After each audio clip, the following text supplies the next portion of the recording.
नाही, या संदर्भात कुठलीही चर्चा झालेली नाही आणि शेवट चर्चा झाल्यानंतरच निर्णय होईल. महाविकास आघाडीच्या बैठकीमध्ये चर्चा करू आणि निर्णय घेऊ, पण अद्याप तरी या संदर्भात कुठलाही प्रस्ताव सत्ताधाऱ्याकडून किंवा सिटिंग आमदाराच्या पक्षाकडून आलेला नाही.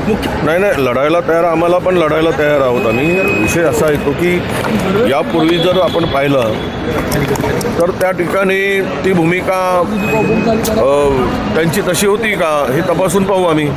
कारण अनेक ठिकाणी आम्ही बिनविरोध विचार केला, पण त्यांनी उमेदवार उतरवलेत. हे अनेक नांदेडमध्ये सुद्धा उमेदवार उतरवला गेला होता, त्यांनी हे होऊ दिलं नाही. अशा आहेत. त्यामुळे सगळ्याच ठिकाणी काही सरसकट अशा बिनविरोध झाल्याचं काही यापूर्वी त्याला निर्णय झाल्याची मला माहिती नाही. काय हे तर आता सरसकट काय त्यांना SCचं काही संबंध देणं घेणं नाही, STचं देणं घेणं नाही.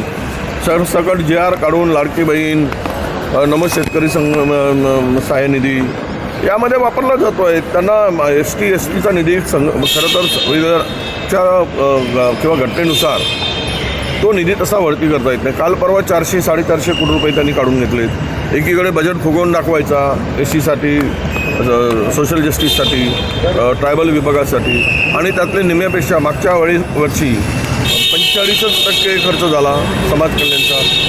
45%मधूनही लाडक्या बहिणीला गेले आणि इतरत्र निधी वळवला गेला.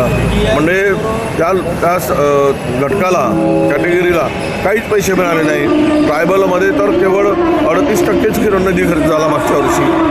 38% निधी खर्च होऊन तो सर्व निधी जर दुसरीकडे वळवत असाल तर तुम्हाला हे उपेक्षित समाज आहेत, SC आहे, ST आहे किंवा इतर समाज आहे, यांचा निधी तुम्हाला वळवता येत नाही. पण तो वळवला जातो आहे. सगळे कायद्याची पायमल्ली करून, कायदा पायदळी तोडून वाटेल त्या पद्धतीनं हे सरकार चाललेलं आहे. काल आता इंट्रोड्यूस झालेला आहे, परवा आता यावर चर्चा होईल, त्यावेळेस आम्ही मांडू.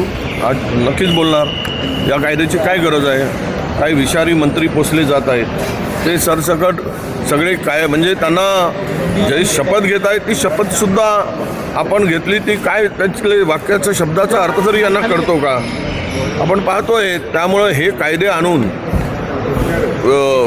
अशा पद्धतीचे दोन धर्मामध्ये तेढ निर्माण करून मताची पोळी शेकण्यासाठी आणलेलं हे विधेयक आहे, त्यावर चर्चा होईल.